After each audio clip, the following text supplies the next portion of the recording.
지난 주일 하나님의 법궤를 무려 70년 동안이나 모셨던 이 아비나답의 집에서 다윗성 예루살렘으로 법궤를 운송하다가 그 아들 우사의 죽음은 너무도 충격적인 사건이었던 거예요.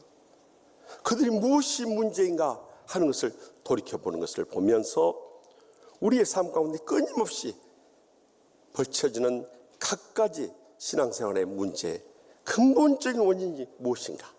특별히 우리는 오늘 여전도의 주를 맞으면서 특별히 우리 여성들이 우리의 신앙생활의 근본 문제가 무엇인가 깨우쳐주시는 하나님의 음성을 다 함께 들을 수 있길 바랍니다. 먼저 본문 12절 말씀 다 같이 읽겠습니다.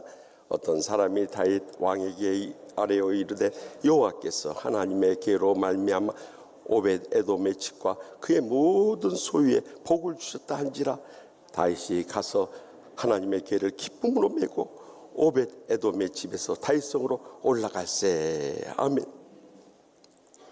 이 하나님의 법궤를 오벳 에돔의 집에서 3달 동안이나 안치하게 됩니다.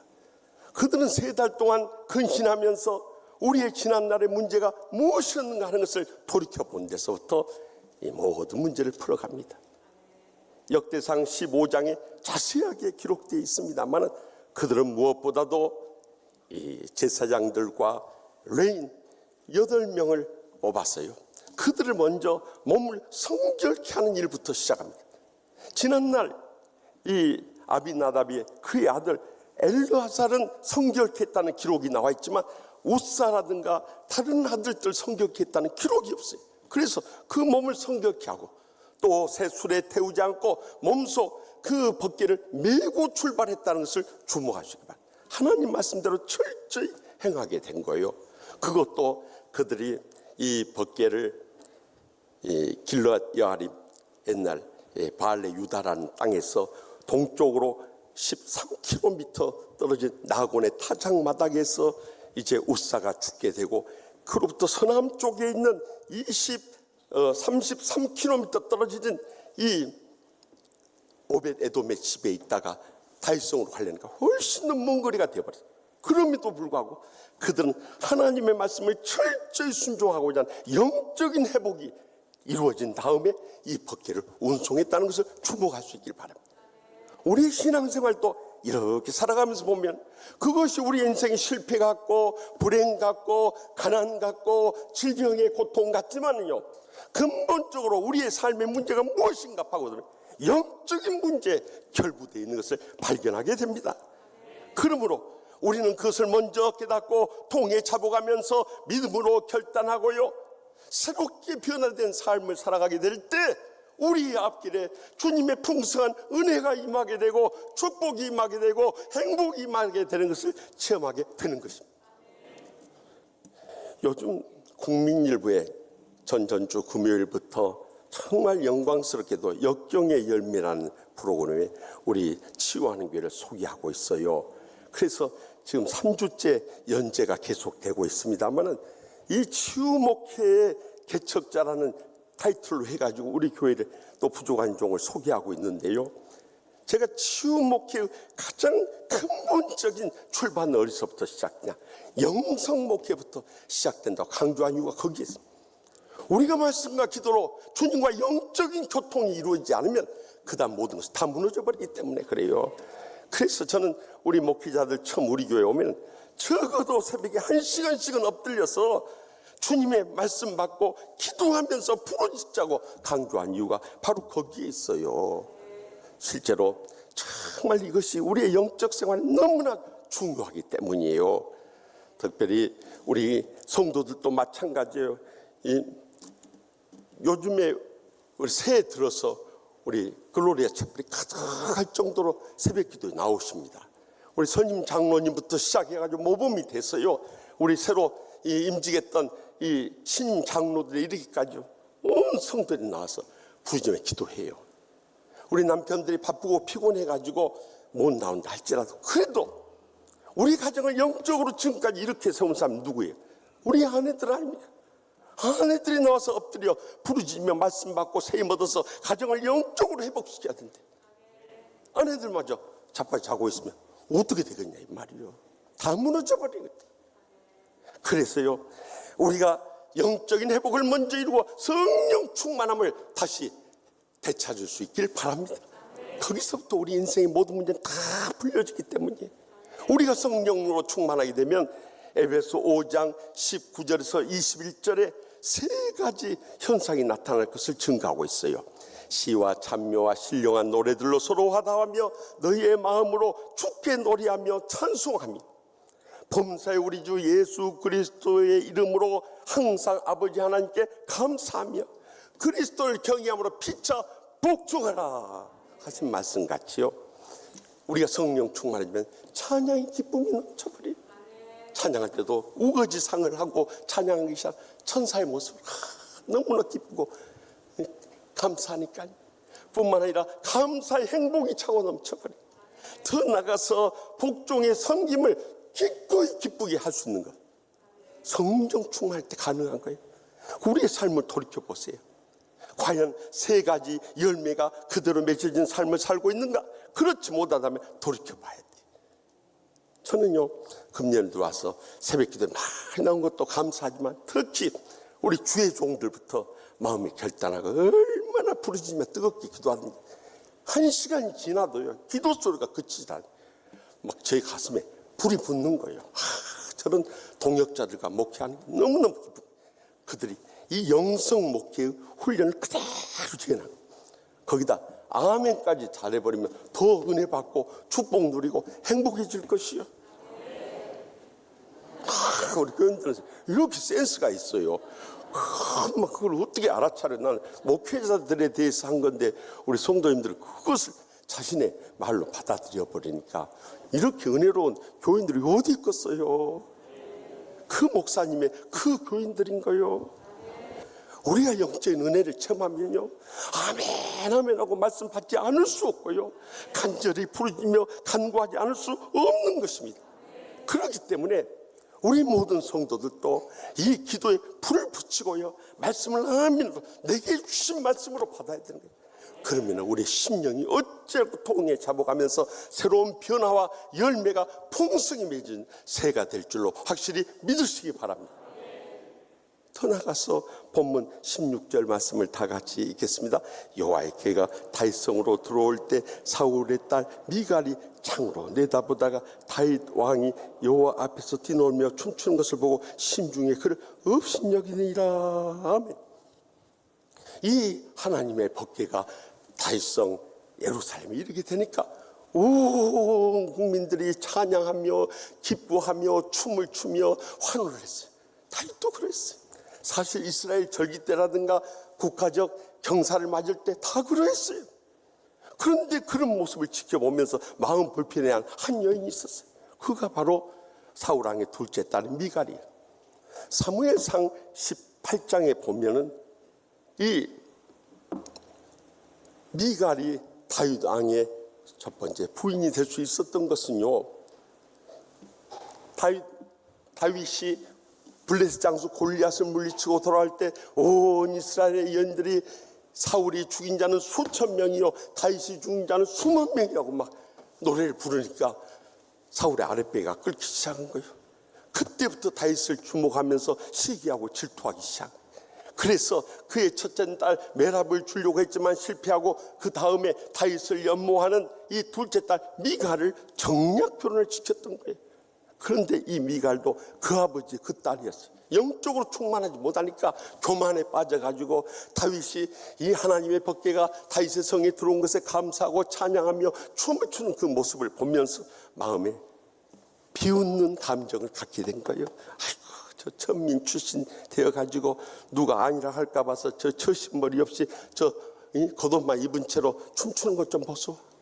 비웃은 거예요. 여기 이 업신여긴다는 단어가요, 히브리어 원어성의 와티베스라는 단어를 쓰는데요, 그것은 가치를 없게 여기는 거예요. 그러니까 이 다윗 왕이지만 그에 대해서 아주 무시하고 경멸하는 마음을 가졌던 거예요.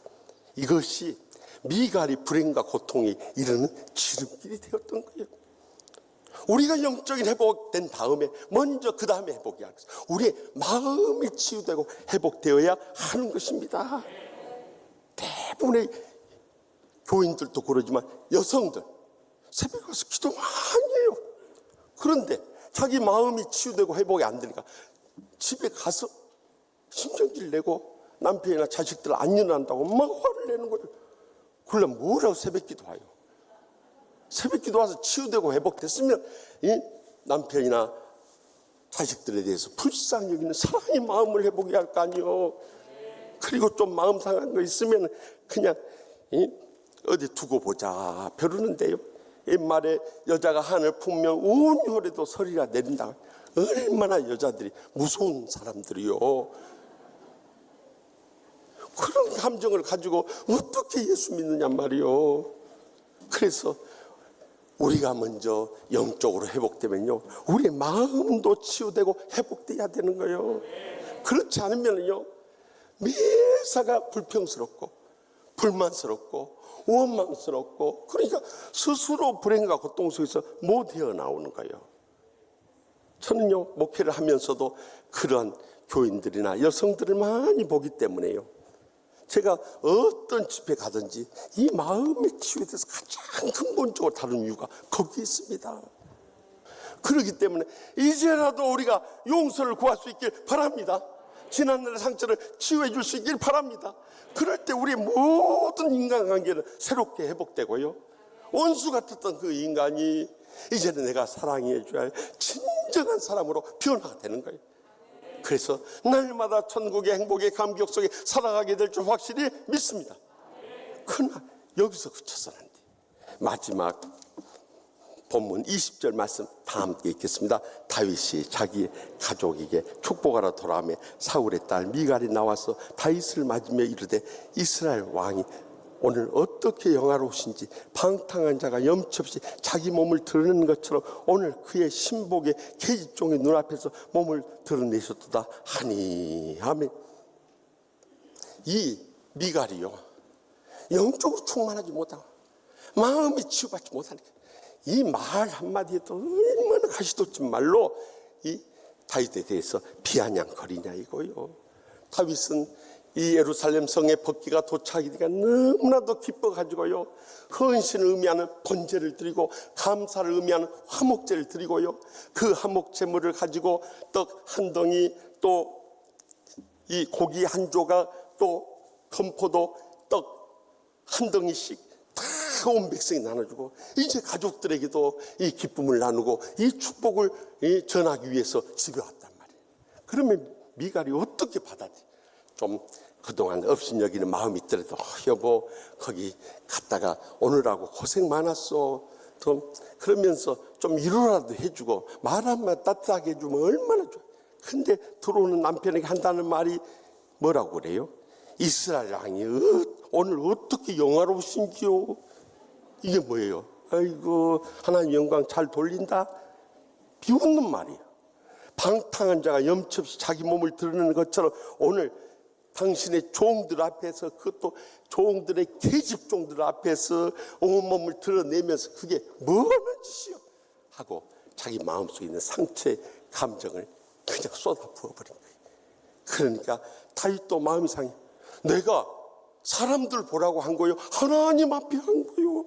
하나님께서 나를 이스라엘의 주권자로 세우셨으니 내가 하나님 앞에서 기뻐 뛰면서 감사해야 되지 않겠소? 내가 이보다 더 낮아져서 스스로 천하게 보일지라도 내가 말한 바 계집 종들에게는 내가 높임을 받으라. 그 말이 뭐야?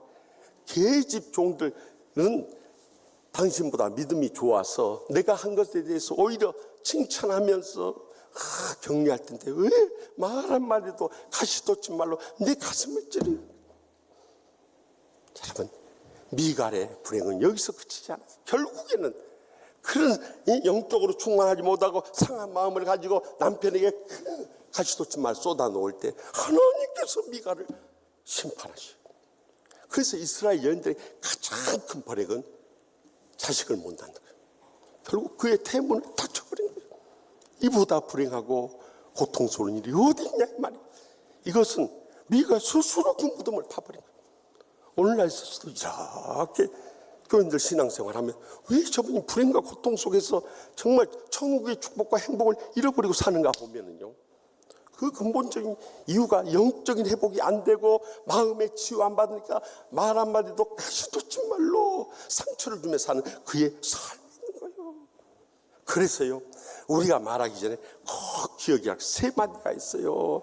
그것은 유명한 작가 베스 데이가 쓴 쓰리 골든 게이츠라는 이 책 가운데 보면 세 가지 질문을 말하기 전에 해봐야 돼. 첫째, 그것이 참말인가? 사실을 확인하고 말하는 거요. 그렇지 않은 것은 이미 사탄의 거짓말에 속아 넘어간 사람들이에요. 두 번째, 그것이 꼭 필요한 말인가? 우리 모두에게 영적인 유익을 주고 교훈이 되는 말인가 하는 거예요. 세 번째, 그것이 친절한 말인가? 서로 사랑으로 위로하고 격려하고 칭찬하면서 용기를 북돋워주는 사랑의 친절한 말인가 하는 거예요. 이 세 가지 이 관문을 통과하지 않으면 말하지 말라 이거예요. 왜냐하면 말하는 순간부터 우리는 사탄의 도구로 전락해 버리기 말기 때문에 그래요. 여러분, 우리가 먼저 영적으로 회복되고 마음이 치유되면 이제는 말하는 것도 조심하며 살아갈 수 있길 바랍니다. 그래서 우리가 옛사람을 벗어버리고 새 사람을 입었을 때 이 에베소서 4장 29절에 뭐랍니까? 무릇 더러운 말은 너희 입 밖에도 내지 말고 오직 덕을 세우는데 소용된 대로 선한 말을 하여 듣는 자들에게 은혜를 끼치도록 하라 하고 명령하고 계시지 않습니까? 이제는 더 이상요, 내 감정 쏟아놓는 시기하고 질투하고 미워하고 험담하고 비방하는 말 입 밖에도 내면 안 되는 거예요. 오늘부로 끝낼 수 있기를 바랍니다. 그리고 내 자신 치유되고 회복되었어요. 말 한마디 따뜻하게 위로하고 격려하고 칭찬하고 사랑하는 선한 말만 할 수 있기를 바랍니다. 그럴 때 듣는 모든 사람들이 위로받고 세임 얻으면서 큰 힘을 얻는 이러한 은혜를 끼치게 해야 되는 거예요. 지난 신년 축복송에서 지옥수 올로 목사님께서 말씀하셨습니다마는 경로당의 한 할아버지가 다 혼자 외롭게 지내는 거예요. 이 할머니들이 겉으로 요즘에 할머니들도요 멋있는 이 할아버지들 좋아합니다. 그래가지고 이 할아버지가 그냥 이렇게 지지하고 이렇게 오니까는 인기가 없어. 그래서 멋진 젊은 할아버지들한테 다 달라붙는 거예요. 그러니까 이 혼자 이렇게 외롭게 있으니까 한 권사님이 그래도 믿음 있고 사랑이 넘치는 분이니까 다가가서 그런 거예요. 할아버지 얼마나 외롭고 힘드세요. 참 서로 의지하면서 이 말동무가 되기 원합니다. 늘 따뜻하게 말 한마디라도 해주는 거예요. 그래 이 할아버지 감동을 받았어요. 그러던 어느 날 이 권사님한테 그러더니 할머니, 내가 그동안 사랑에 감사해서 조그만 선물이라도 하고 싶은데 계좌번호 좀 가르쳐 주세요 그러더래요.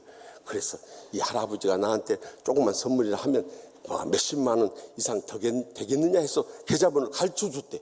그때 얼마가 들어왔다고요? 하여튼 그런 것은 안 잊어버려요. 1억이 돌아왔다고 한 거로요. 우리는 왜 그런 할아버지가 옆에 없는지 모르겠어요. 그 이야기를 들은 날부터 경로당의 모든 할머니들에게 다 그 할아버지 앞에 모인 거예요. 그런데 놀라운 것은 그 할아버지는 그 뒤로 어느 할머니에게도 돈 보낸 일이 없다가나요?